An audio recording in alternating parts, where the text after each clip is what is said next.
Do you think we should do anything about homelessness in our city? Well, I think there should be something done. I don't know what. I mean, it's a huge plight. I think it's a vicious cycle. A lot of homeless people out here. A lot of people are veterans. There's a lot of homeless people out here, but I think they should, people should walk past, help them out. I think that the stigma that goes along with it helps perpetuate that cycle. Do you guys think that there's not enough being done right now to possibly eradicate it, you know? No, not at all. There's no funding for it to make, any changes, any significant changes. They need to have skills to get back into life. It's not just about it's not a temporary thing. Right. There's not enough being done about mental illness. I mean, I'm sure a lot of it has to do with, why people are homeless. It's really hard to gauge. There definitely needs to be a better system put in place to help out people in need. I feel like it's more of a mental issue than it is about money or jobs or working and something like that. They have to go to shelters which will help them build skills to lead independent lives. It's everybody's problem. It's not just the homeless people's problem, and people can't just sweep it under the rug and don't pretend like it doesn't exist. You got to give them the skills to help themselves, Permanent change. Yes, a permanent change. So I think trying to get a little bit more in touch to what are some of the bigger problems that revolve around it, such as low wages and lack of job security, I think feed into that, and just understanding that a lot of those societal issues are all tied together and contribute negatively to homelessness. I think those people should have assistance as far as helping them with job placement, helping them with food, helping them find somewhere to live. Everybody's in need, you know what I'm saying? So as y'all see these people walk past us and they have the signs out, can y'all please help the people out? Why did we pick the subject? It's a good question. I think all of us have a connection to the root of the issue, to homelessness and poverty. We all have different stories and different motives behind it. Personally, I came up with the concept to help people who need help.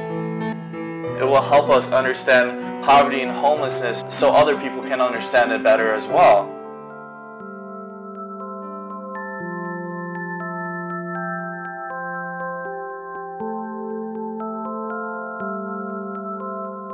People perceive who's deserving and who's undeserving, and men are just way easier to villainize, but they don't really consider, like, some of them are veterans.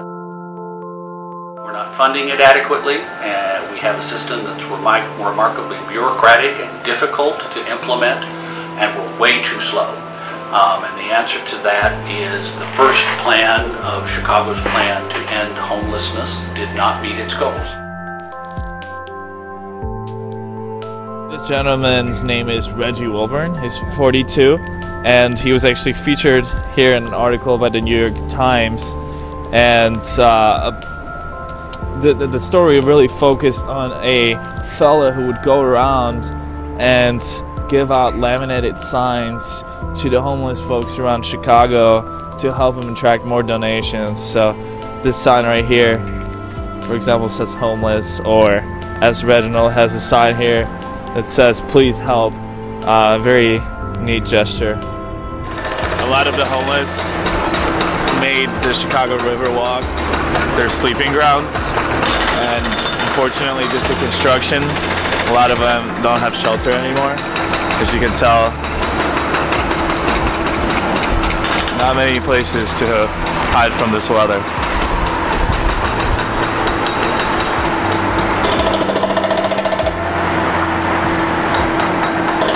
My name is Terrence Marshall, we're 49 years old. My name is Robert, 56 years old in December. Been almost off and on for the past 20 years. Ricky Beasley, I'm 57 years old. What's your name again? Ricky White. Your name? Oh, kidding.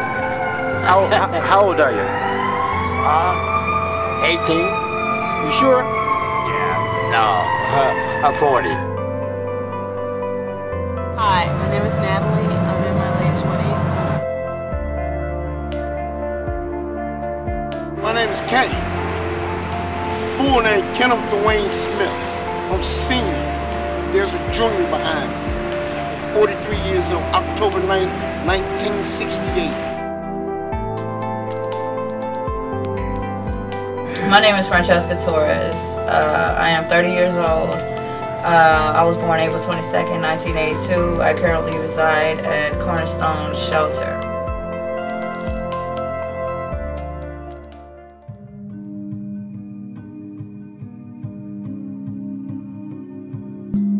One of the biggest problems with the homeless is a misunderstanding of what the profile looks like. I think homeless people are homeless because they kind of want to be homeless. And I think homelessness is a choice.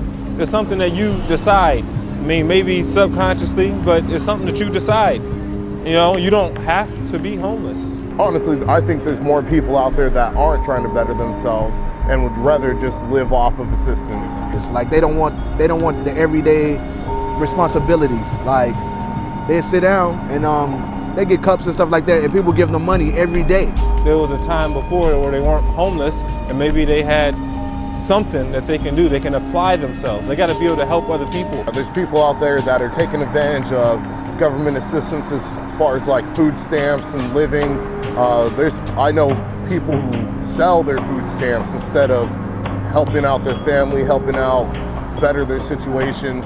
I came out here every day. I do hip hop music, so I pressed up my CDs. I sold my CDs every day, save money every single day, and end up getting my own place. So it's no excuse for somebody to really be homeless unless they have a mental problem. It's really hard to gauge. There definitely needs to be a better system put in place to help out people in need. They gotta apply. Now, I mean, I'm sure they weren't homeless all their life. There was a time before where they weren't homeless, and maybe they had something that they can do. They can apply themselves. They got to be able to help other people. Usually homeless people end up homeless because they don't have anybody else, you know, to help them. You got to help somebody first and keep helping people until somebody help you back. It starts with yourself, man. No one can really do anything. It's all about what you want for yourself. Like, nobody can help you. I mean, in this world, man, like, you got to get up and get out. Like, if you want to do better, you got to really just do better. Even if you got to put yourself around the right people or talk to people to try to get help. You can't just, you know, just say, oh, I'm homeless, I don't have any money. Like, it got to be proactive. I don't think anybody can help anybody from being homeless. It's something that they have to want to do for themselves.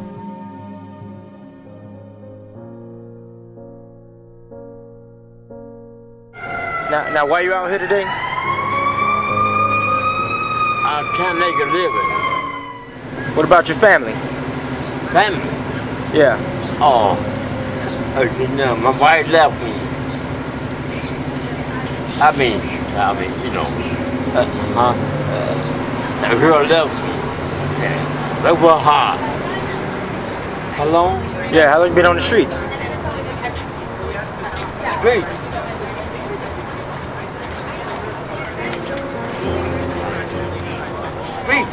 Yeah.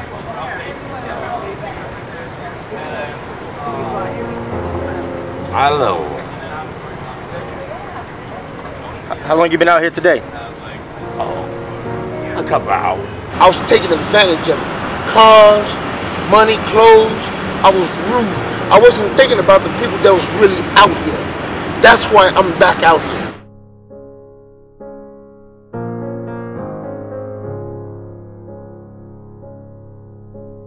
Me and my baby mama, we fell out. We fell out real bad. She kept putting me out. Okay, now I'm gone. Now you don't got to worry about it. I'm out here now. Now I'm seeing what's going on. What I had is easily taken away from those God's choice. God took it away from me to wake me up. Now I'm awake. Now I see what's going on. So therefore, I get that back, I know, to help other homeless people.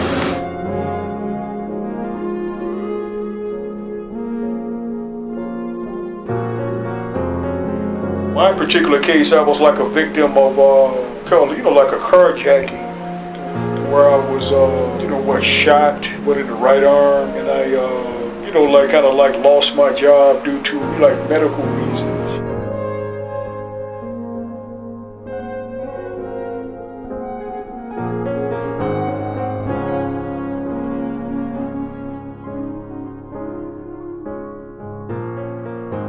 Been out here since August of last year, Yeah. holding up a sign. I've been technically homeless since 2009. I lost like 2 jobs. And then I was doing medical studies, taste food studies, to supplement my income. And those dried up.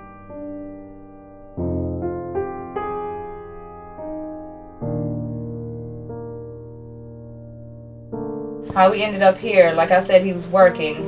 He had got laid off, and they were laying people off because the company was shutting down. So all I had was my Social Security. Mine wasn't enough to pay the rent and take care of 4 kids, and we ended up here. Yeah, with 1 income. I still receive Social Security, but it's not enough for rent and 4 kids.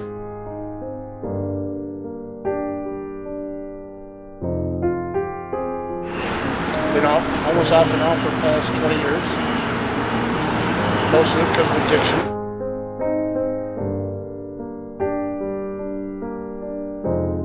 7-Eleven, get a hotel, try to get about a week, about a night, whatever I make, how I can afford it.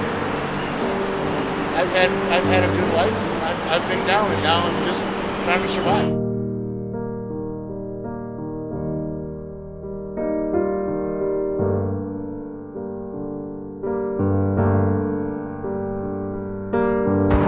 I got laid off with a few other people, couldn't pay my rent anymore. My husband was out of work, ran out of money. We're staying at shelters for a little bit, but it's not really a good place for a kid. Right. His sister lost her job, so she was able to take our kids. As long as we help to feed them, she can help. And we've just been kind of struggling to get back on our feet. He was doing scrap work about 2.5 months ago, and he cut open his forearm.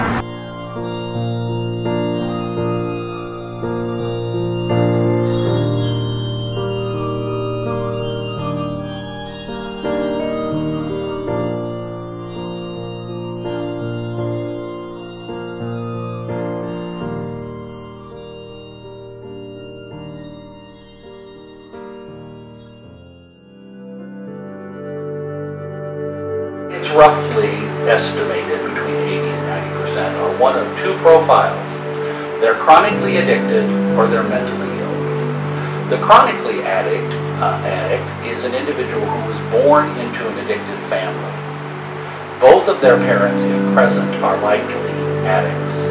Their entire family structure is focused around the buying and selling of illegal substances. All my cousins were addicts, and they were my babysitters. And when mom and dad were away, well actually my mom was away working 2 jobs, and they were babysitting me. They were smoking pot, smoking cocaine, they were alcoholics. I mean, everybody in my family, both sides, cousins, aunts, uncles, were all alcoholics.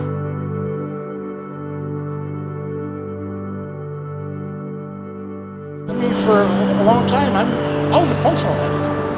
I mean, I did body work for it. I did maintenance for Goodwill at Monarch Laundry in South Bend, which is where I'm from.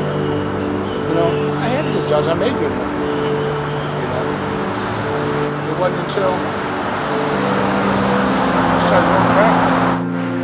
The mentally ill is very easy. 20 years ago, we deinstitutionalized the mentally ill in the United States. We closed down the mental health institutions. And when we did that, where did those people go? And the answer is to the street. So the mentally ill are simply the people that would have been in mentally ill homeless are those who would have been in institutions 20 years ago.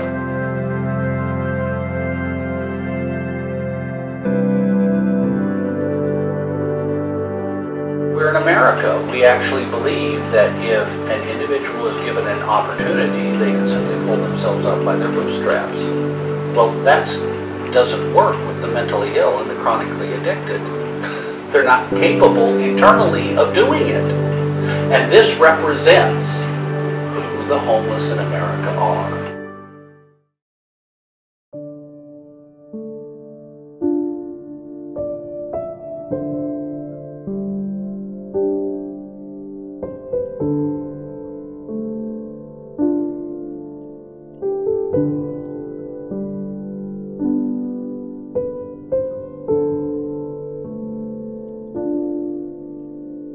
I don't want to be out here because I know what's out there. It's drugs, it's violence, it's ignorance. I don't got time for it. You don't take a rocket scientist to figure out what the main problem is downtown. What's the main problem? Drugs. I make people laugh. But when it goes down to when you're robbing people, you got to steal from people, then you're making it hard on me. Right. You're making it hard. Just because you don't want something better for yourself, that's on you. Don't make it hard for the next man that wants something out of life. This here, these streets, is dangerous. I don't want to live out here.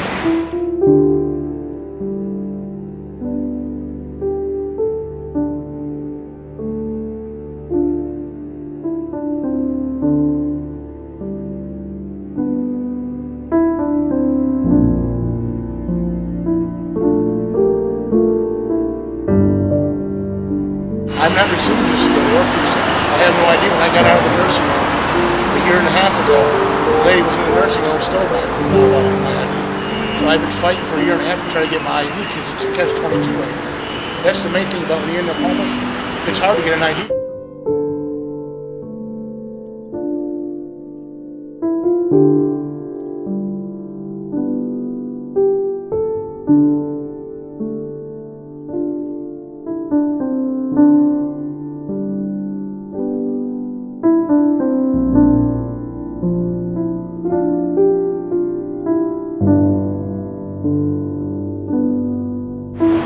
Tough, yeah, man. It's real tough, but also it's strength. You know what I'm saying? Like right now, I'm like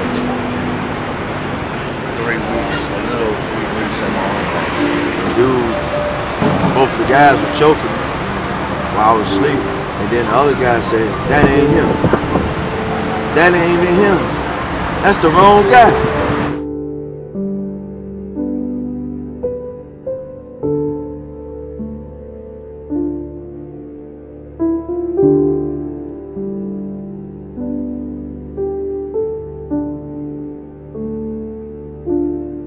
Asked me a question about my spot, why I'm not on another corner, another spot.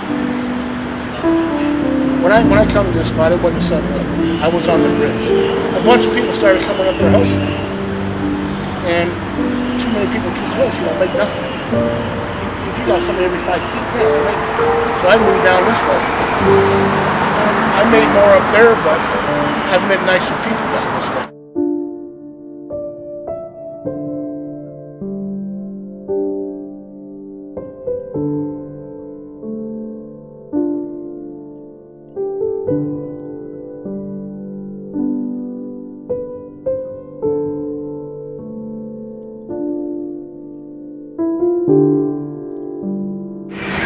My dreams have been shattered. My jaw's broke. I have brain damage from a guy off the streets. I never knew what hit me. From what I understand, he broke my jaw with a 2x4. Right here, screws the plate. Still see the sweat. Okay, he got me that time. He won't get me again. You know, I was like a violent, you know, victim of crime or whatever. Yeah. Yeah. Right. So I got like multiple. I got shot in the arm. So I got, you know, with a plate in the arm. And then do like a bone graft. To take bone out of my hip and put in there. Yeah. Right. Then like 10 years ago, I was in a situation that made the news. I was like in a store, a friend of mine, and he was murdered. You know, and I was shot like 4 more times. You know, hanging out with the wrong crowd or whatever and stuff. And started kind of using with drugs and alcohol recreational. You know, like a progression as far as, you know, like drug and alcohol use. Because we would, you know, like you would try like an experiment with, you know, with different drugs or whatever. Then like eventually you would, you know, start off just like, you know, like drinking and smoking pot. You know, and keep doing that, you would probably, you know, try other things like cocaine.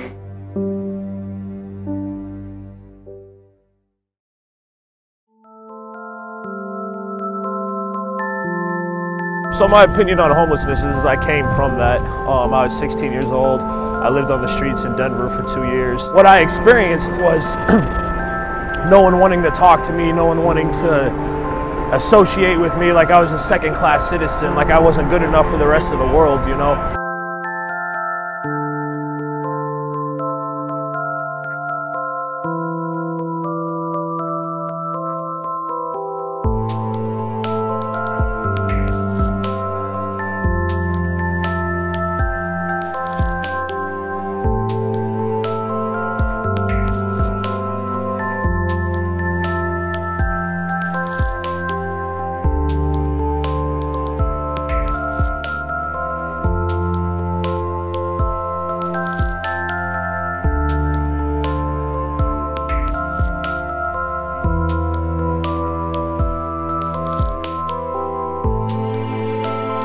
I went from 16 years old, sleeping on a cardboard box next to the Platte River in Denver, Colorado, to a place called Urban Peak, which is a homeless shelter in Denver, Colorado, which helped me get my life together. And now I'm 28 years old. I'm signed to a record label. I'm on tour in Chicago right now, doing a lot better. And had I not had that assistance, I probably wouldn't be here right now.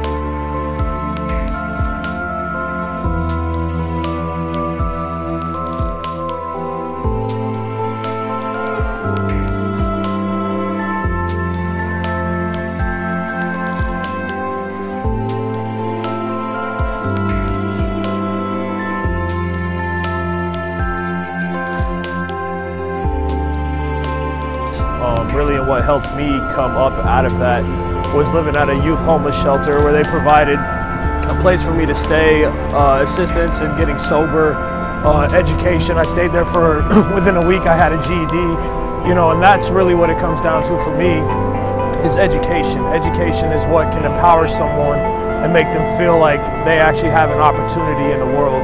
I mean, I came from absolutely nothing, had no family, and had it not been for that homeless shelter that helped me out, who knows where I would be right now.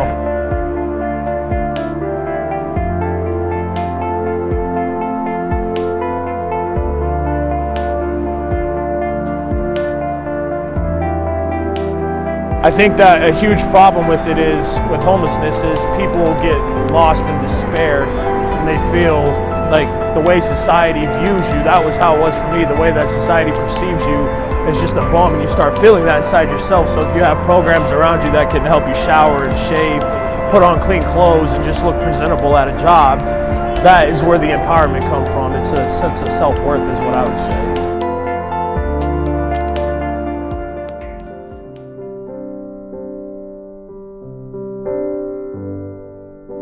The goal of a shelter is a place to sleep and food. The goal of transitional housing is to get you into the marketplace. So transitional housing is successful when people leave. The goal of permanent supportive is to increase the quality of life to the degree that is acceptable to the resident. Transitional housing is based upon that you enter into a residential program for a period of time, 6, 9, 12, 18 months. And during that period of time, in order to stay there, you must engage in an activity that will improve your life circumstance and potentially remove you permanently from a homeless situation.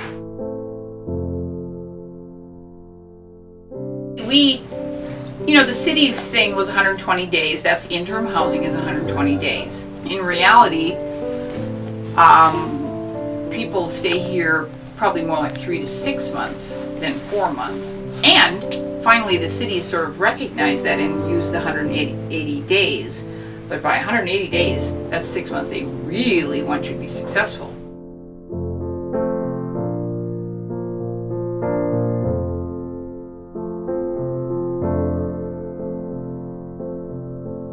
And the goal then of transitional housing is that you get out into the private marketplace and take care of yourself.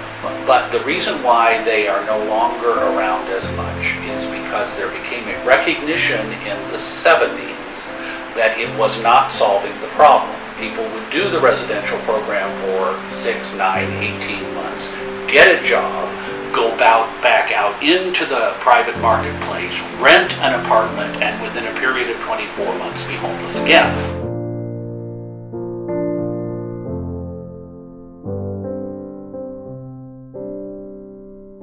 The traditional shelter is this model. You go in the afternoon, they feed you, they then talk to you or preach to you, as the case may be.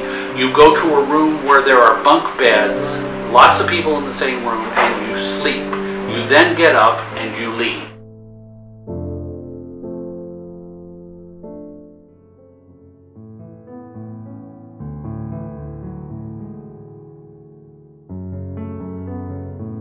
Recognize that the problem with shelters is they do nothing for the life of the homeless individual. They simply provide them food and a place to sleep. Nothing is changed.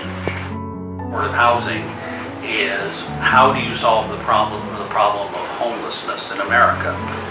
Keep it simple. Give them a house. Give them a place to stay. They cannot do it by themselves because they're mentally ill or chronically addicted. So you get a choice. They either get to be on the street or you provide them a house. And that's what permanent supportive housing is about, and that's who we are, and that's what government is supporting, and pretty much the only thing government's going to support in the future. Permanent supportive housing.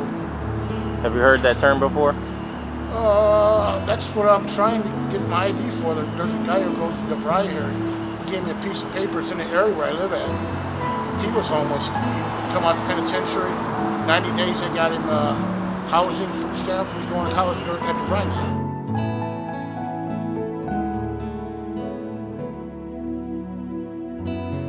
Really like what a blessing to be here. Like you say, this is like what a safe, nurturing, drug-free environment.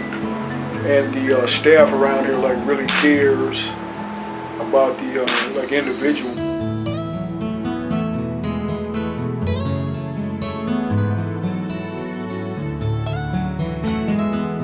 I mean, for here it's like a process. I mean, they just don't, they look at your application, but you also need like letters of recommendation, and then letters of treatment to say like that you have accomplished, what I mean, like certain goals. They do like what do you call it? Psychological evaluation, criminal background check, and then they still look at like what what you're doing as far as like maintaining your sobriety. You have your own key, and I have stove, refrigerator, bathroom.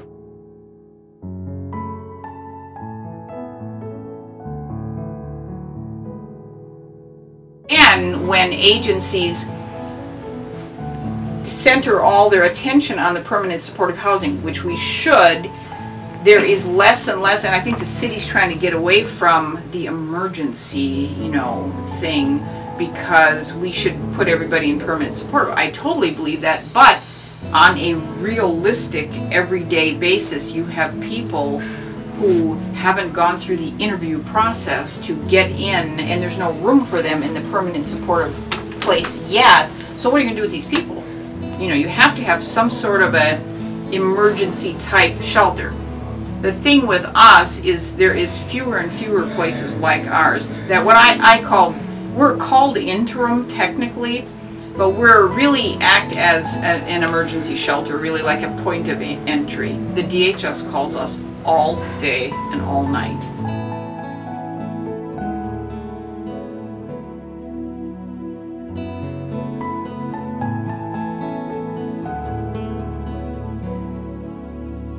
A gentleman who was homeless in Denver for a year.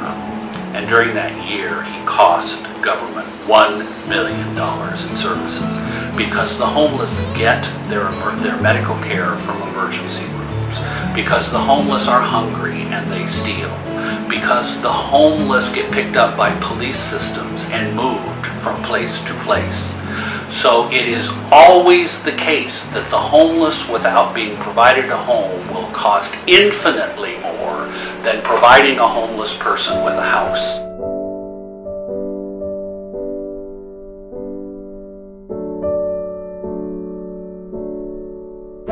Well, I think that Chicago as a whole has come out and done the best they can thus far, but we cannot allow or rely on the public officials and our government to do what God has called each and every one of us and mandated each and every one of us to do. What we need to do is set a precedent so that the government will know that this is needed. So the church, I think, is the first and foremost venue that should step outside of the four walls to get this ball rolling, so that the politicians will know beyond a shadow of a doubt that this is needed. We cannot rely on government handout when God has given us the hands to give out.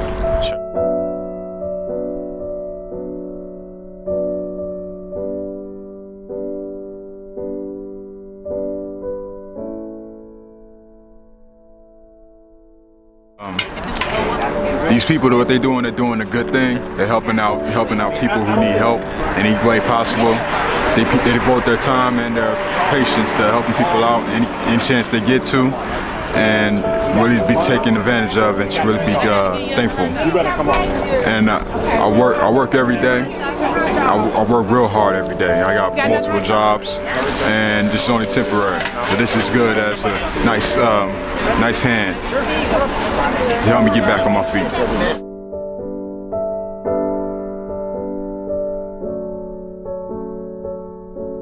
This is not just a religious movement that's going on.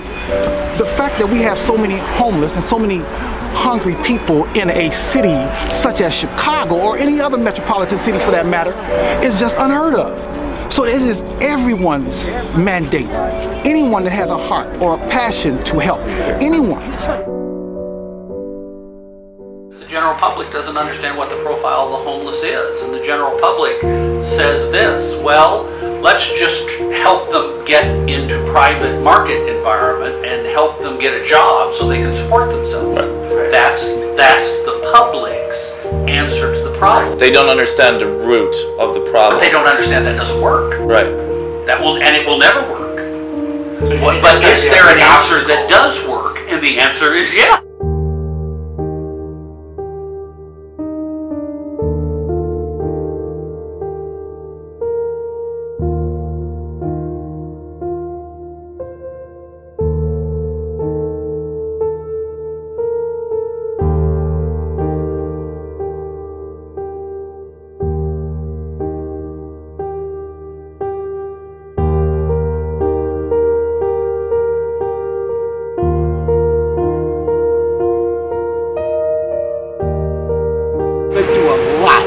I've been through abuse, been through sexual abuse, but I still pulled myself back together. I was sitting on a corner one day watching the wells. I looked up and I asked God, I said, God, I'm tired of being homeless. It's in the bed, right? And then he broke out to me and said, hello, Tommy. The Lord told me to give it to you. What did he give you? A chance. Did that help you out? Yeah.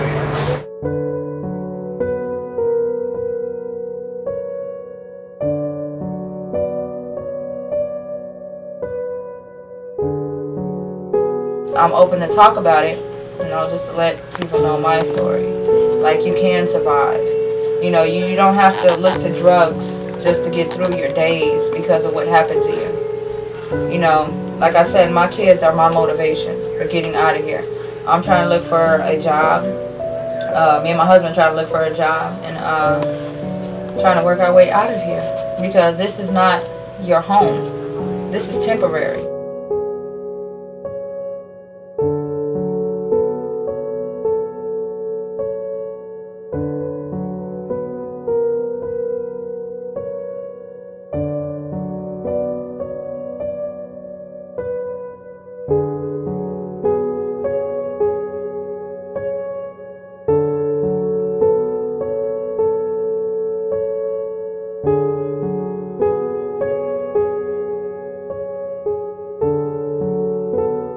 You know, a lot of guys that are homeless out here, they don't want people. You know, some of them, I seen them when I was a bike messenger, man. I'm talking, I'll be 56 in December. I seen the same people out here, man, for almost 35 years. What I would tell that person, I wouldn't wish this on my worst enemy. But if you stood out here long enough to see how I live, you wouldn't want to live here. See where I sleep, you wouldn't want to sleep.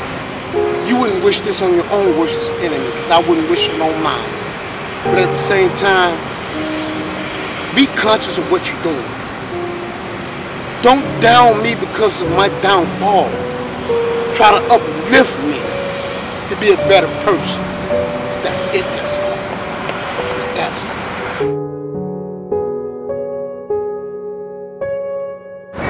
Well, the religious groups go around, like they just came around a little while ago, and what they did is they bring like food.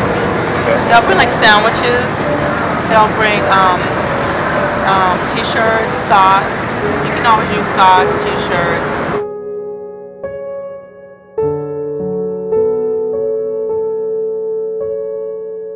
Like I said, if I was in charge, there wouldn't be no homeless people out on the streets. Like when I see homeless men out there, it was signs saying that I'm hungry, we'll work for food.